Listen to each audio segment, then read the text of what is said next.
The day began like any other in the quiet farming community, yet there was an unusual anticipation in the air.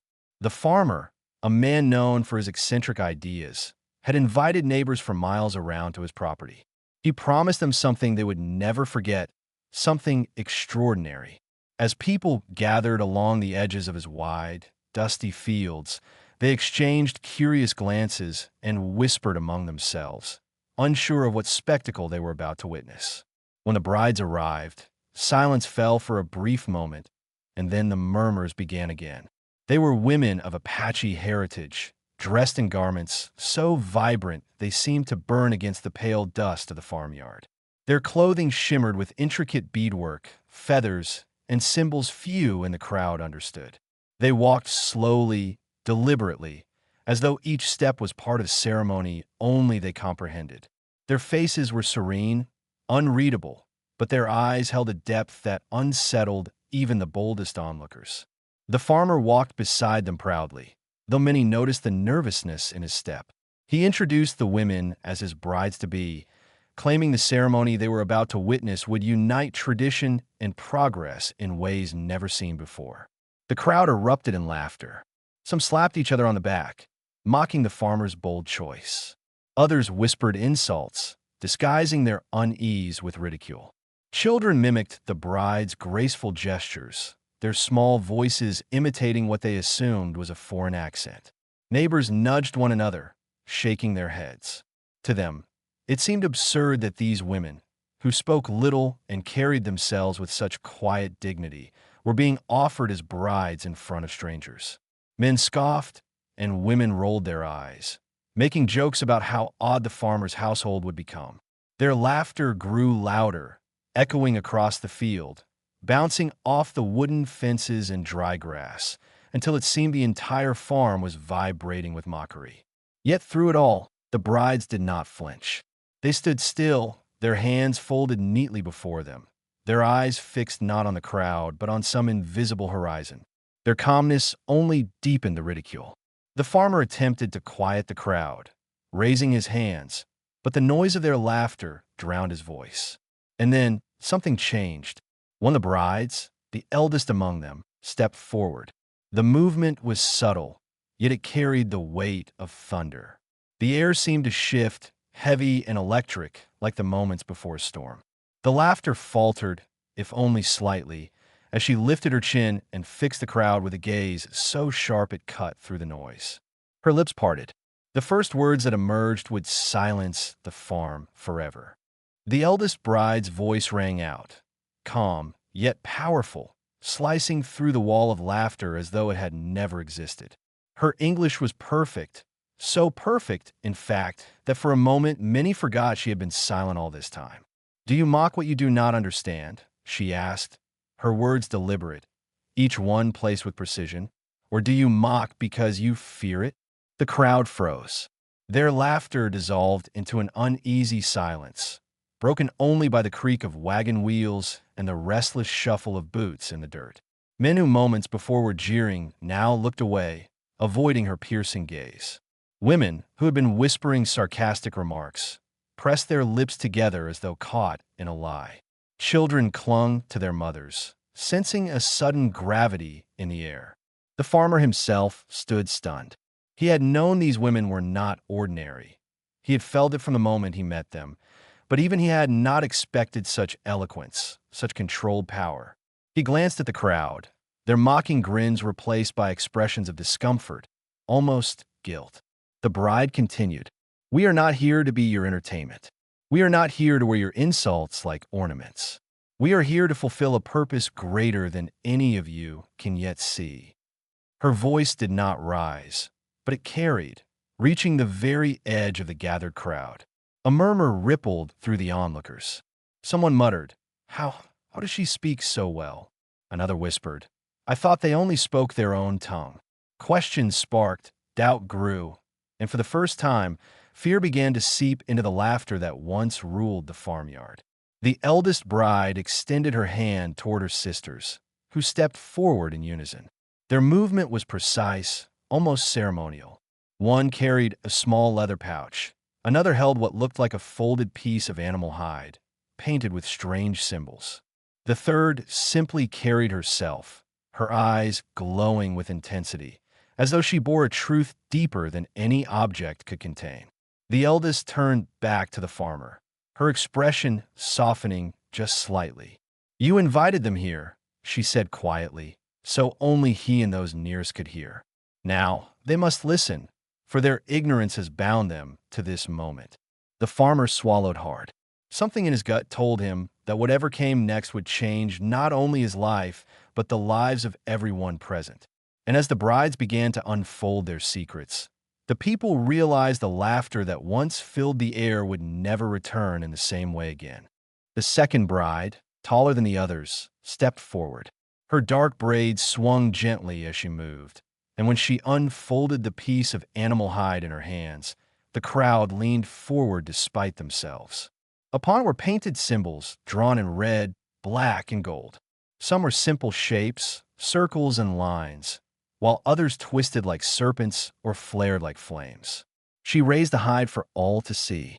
"This," she said in the same flawless English, her voice steady and unwavering, "is a map, not of land, but of truth.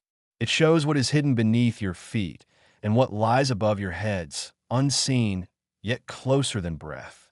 The farmer felt a chill crawl up his spine. The symbols stirred something deep in him, a recognition he couldn't place. The second bride's eyes swept across the faces of the onlookers. "For generations, you have lived as though the earth belongs to you. You plow it, cut it, take from it. But the land remembers, and so do the spirits tied to it." A murmur broke out in the crowd. "Spirits," someone scoffed. "Old wives' tales." Yet the scoffer's voice was thinner than before, stripped of conviction. The youngest bride now stepped forward. She carried no object, no artifact, only her gaze, sharp and unblinking. When she spoke, her words carried an unsettling weight. "You laugh at us because we are women, because we are different, but you do not laugh at storms, at fire, at the wind that can rip a roof from your house. We are no different. We carry what cannot be contained, what cannot be tamed." The farmer's pulse quickened. Her words didn't feel like a threat. They felt like a warning. The eldest bride laid her hand on her sister's shoulder, steadying her. Then she turned to the farmer himself. "You have a choice," she said softly, "to walk with us into what must come, or to stand with them and be swept away when it arrives." The silence was thick now, suffocating. Even the animals in the pens seemed restless, stamping and snorting. The farmer opened his mouth to reply, but no sound came. For the first time in his life, he felt utterly powerless. And as the crowd shifted uneasily, one thing became clear. This was no performance, no trick of words. The Apache brides had come with a purpose, and whatever truth they carried was about to unfold, whether the farmer or the townsfolk were ready or not. The sun, once blazing overhead, slipped behind a bank of gray clouds as though the sky itself wished to listen. Shadows stretched long across the dirt, and the warmth of the afternoon faded into a strange, uneasy chill. The eldest bride lifted the small leather pouch she carried. Slowly, she loosened its drawstring and tipped its contents into her palm. What fell out was not gold, nor coins, nor trinkets, but ash. Fine, black ash that clung to her skin like soot. The wind stirred, lifting a few grains into the air, and those nearest instinctively stepped back. "This," she said, her tone low and deliberate, "is the memory of fire. A fire that consumed a village not far from here. A fire that took men, women, children, because their warnings were ignored. The land remembers what you forget." The crowd shifted, unease growing thicker. No one laughed now. Even the most skeptical among them found their throats dry, their bravado gone. The second bride raised the painted hide again, pointing to one of the serpent-like symbols. "The flames will come again. They move as you see here, curling, twisting, devouring. And this time, the earth will not wait for your permission." The youngest bride spoke then, her voice almost a whisper, yet it carried with uncanny clarity. "Look above you." Every head turned skyward. The clouds that had crept across the sun now formed shapes that seemed unnatural. Some saw spirals, others faces, and a few swore the gray mass pulsed like a living heart. A child began to cry. His mother hushed him quickly, but her own hands trembled as she did so. The farmer felt the weight of the moment press against him. He wanted to dismiss it, to tell everyone to go home, but he could not shake the sensation that something vast and unseen was looming just beyond reach. The eldest bride closed her fist around the ash and let it scatter to the ground. "You mock because you do not understand," she repeated, her eyes narrowing. "But mockery cannot stop what is coming. The fire does not bargain, and the wind does not wait." The silence that followed was absolute, broken only by the groaning wood of the farmhouse porch and the restless stir of the livestock. Something had shifted, an omen had been delivered. Whether they accepted it or not, every soul present knew the air around them no longer belonged to the ordinary world. The farmer's breath caught in his chest. The air felt heavier now, as if each inhalation carried with it the weight of centuries. He looked at the brides, three women who moments ago had been the subject of cruel laughter, and now he saw them differently. They stood not as brides at all, but as heralds, bearers of something greater than themselves. The second bride lowered the hide, folding it carefully before placing it against her heart. "The spirits demand a choice," she said, her voice carrying across the farmyard. "Every man and woman here must decide. Will you respect the land, or will you continue to take until nothing remains?" A few voices rose in protest. "We've worked this soil with our hands," one man shouted. "We've built our homes with sweat and blood. What do we owe the wind and dirt?" The youngest bride turned her gaze on him, unblinking. "You owe it everything," she said quietly. "Without the land, your hands would be empty. Without its mercy, your homes would crumble. You owe more than you admit, and you fear to pay the debt." The farmer's knees weakened, but he forced himself to step forward. "If what you say is true," he asked, his voice trembling, "what must we do?" The eldest bride studied him for a long moment before answering. "Faith," she said, "not in us, not in yourselves, but in the balance that holds all things together. To prove it, there will be a test." At her words, the wind rose, stirring dust into the air. The livestock grew restless, hooves pounding the earth, bleating and lowing in panic. The clouds thickened, their edges glowing faintly as though fire smoldered behind them. The brides moved to the center of the crowd, their steps perfectly synchronized. Then, as one, they knelt and pressed their palms to the soil. The earth shuddered. A low rumble echoed beneath their feet, not strong enough to topple a man, but enough to remind every soul present that the ground itself was alive. Gasps spread through the crowd. The eldest bride lifted her eyes, now dark as storm clouds. "The land has spoken. It waits for your answer." No one laughed now. No one jeered. They stood frozen, each man and woman forced to confront the truth. Their faith, or lack of it, would determine what came next. The silence after the earth's shudder lingered like a held breath.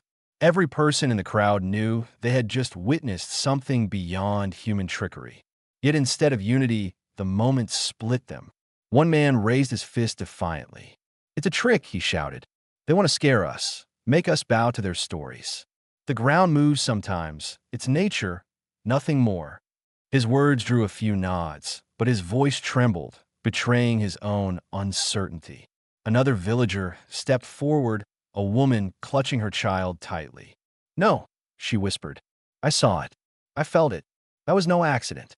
The land is angry, and they—" She looked at the brides with wide, fearful eyes. "They are its voice." Arguments sparked like flint against steel. Some shouted their skepticism, clinging to pride and reason. Others trembled, confessing they could no longer deny what they'd seen and felt. The once united laughter had fractured into discord. Fear against denial, faith against stubbornness. The farmer stood at the center of it all, torn between the two sides. His neighbors, people he had known his whole life, were now glaring at one another with suspicion and rage. He saw in their eyes the seeds of division that could tear their community apart. The eldest bride rose from the ground, her expression calm but firm. "This is what we warned you of," she said. "When truth is revealed, it does not unite, it divides. But division is also a test. Who among you will cling to blindness, and who will open their eyes?" The youngest bride stepped closer to the doubters. "Mock us if you must," she said, her voice sharp as flint. "But remember this, when the fire comes, laughter will not quench it. When the earth opens, pride will not hold it closed." The crowd fell into uneasy murmurs, torn between defiance and dread. Some lowered their heads in shame. Others crossed their arms in stubborn disbelief. The farmer's heart pounded. He knew a choice would soon be demanded of him, one that would bind him either to his neighbors or to the brides. And whichever path he chose, there would be no turning back.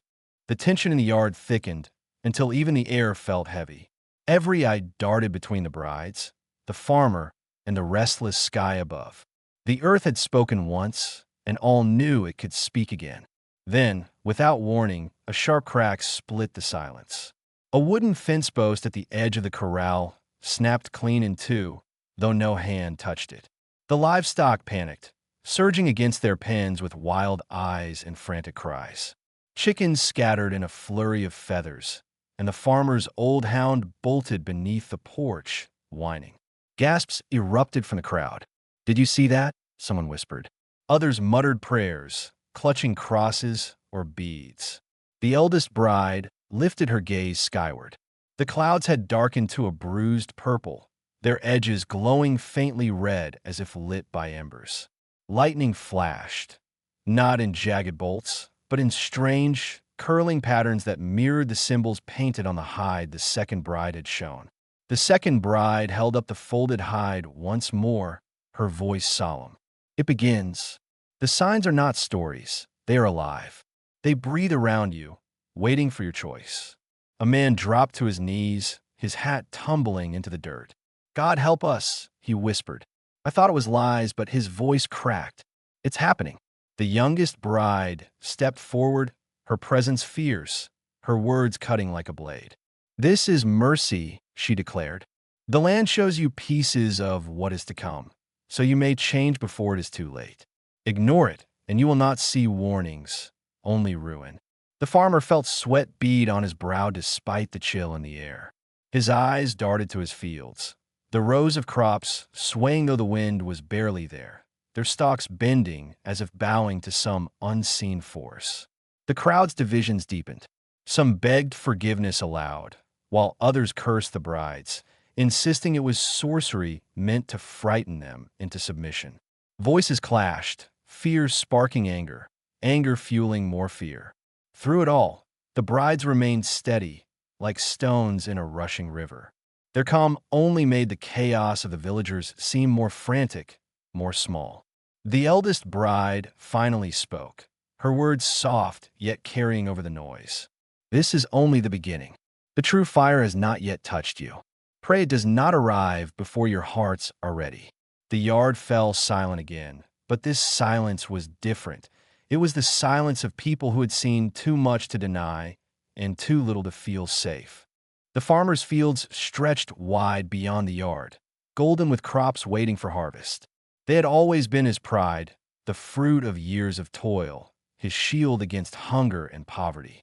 But as the storm brooded above, the familiar landscape seemed twisted, uneasy. A low hiss rose from the stalks, though the breeze was faint. It was not the sound of wind passing through grain. It was sharper, hungrier, as though the plants themselves whispered in warning. The farmer's heart skipped a beat. He knew every sound of his land, and this was not one of them. Then came the smell. At first faint, almost imagined, the acrid tang of smoke. A few in the crowd sniffed the air, exchanging nervous glances. The smell grew stronger, undeniable, though no flame was yet visible. Children began to cry. Mothers clutched them close, covering their mouths and noses with cloth. Men scanned the horizon, expecting to see distant wildfires, but the sky revealed nothing but the swirling, ember-glowing clouds overhead. The eldest bride extended her hand toward the fields. "The fire stirs," she said solemnly. "It hungers for what has been taken. This is your last warning." Her words sent a chill through the farmer. His family had plowed those fields, cut into the soil, planted and harvested year after year. Could it be true that the land itself demanded repayment? The second bride unfolded the painted hide again, pointing to a symbol that twisted like smoke rising from earth. "Here," she said, "this is not a prophecy, it is a memory. It has happened before, and it will happen again unless you change." Suddenly, from the farthest edge of the field, a flicker of light appeared.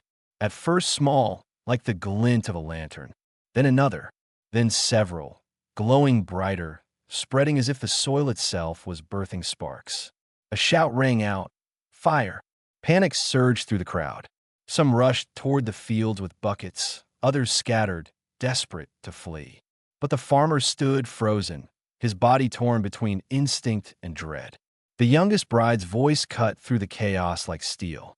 "Water will not stop what is coming. You cannot fight it with hands, only with hearts."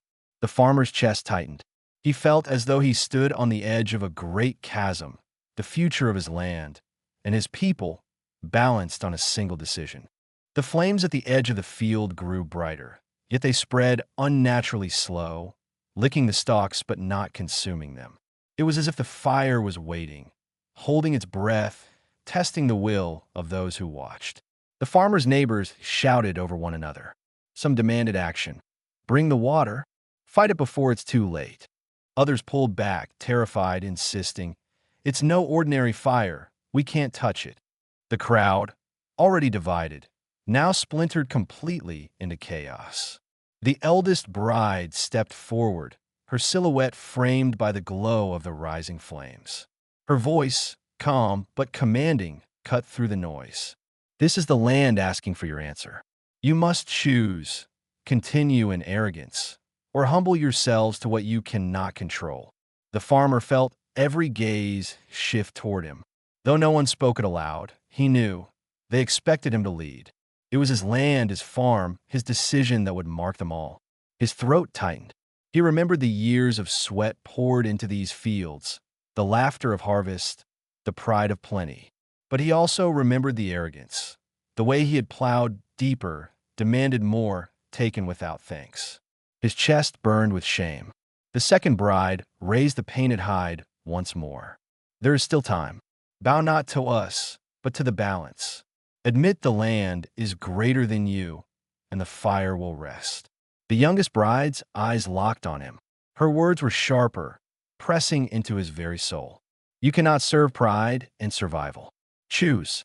The farmer's knees shook. Around him, the villagers argued, some pleading with him to side with the brides, others demanding he resist. His wife gripped his arm, whispering through trembling lips, "Do what your heart knows is right." The flames flared suddenly, sending sparks spiraling into the sky. The wind carried the embers high above the crowd, where they hung like stars, suspended in silence. It was as if the world itself paused, waiting for his answer. The farmer stepped forward, his eyes fixed on the brides, then turned to his people. His voice quivered, but it carried with clarity. "I will choose." The yard held its breath, every life balanced on the edge of his next words. The farmer stood in the center of the yard, the glow of the waiting fire casting long shadows across his face. The silence was crushing, the crowd frozen as though time itself refused to move until his decision was spoken. He drew a slow breath. "I have lived by this land," he began, his voice trembling. "I have taken from it, worked it, and called it mine. But I see now I was blind. The earth does not belong to me. I belong to it." Gasps rippled through the crowd. Some looked relieved, others furious, but none dared interrupt. The farmer sank to his knees and pressed his palms into the soil, bowing his head low. "If humility is what the land asks, then I give it freely. Let the fire judge me, not my people." For a heartbeat, nothing happened. The fire at the edge of the field roared higher, crackling like laughter, as if testing his sincerity. Then, as though a hand had smothered it, the flames collapsed into smoke. The glowing sparks drifted down and vanished into the earth. A sigh of awe swept through the villagers. Some fell to their knees beside the farmer, imitating his gesture. Others wept openly, relief washing over their faces. But not all were convinced.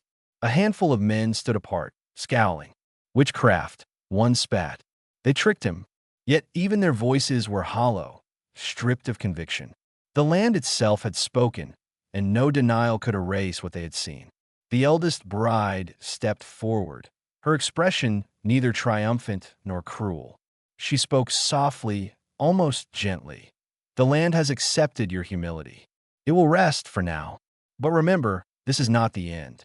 Balance is not kept by a single choice. It must be honored every day. The second bride folded the hide and placed it back against her heart.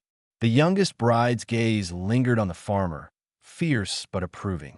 The storm clouds above began to thin, streaks of sunlight piercing through. The air grew lighter, the smell of smoke fading into the crisp scent of rain-soaked earth. The yard, once thick with dread, now breathed again. The farmer rose slowly to his feet. His clothes were stained with dirt, his pride laid bare, but his spirit felt strangely lighter. He turned to his people.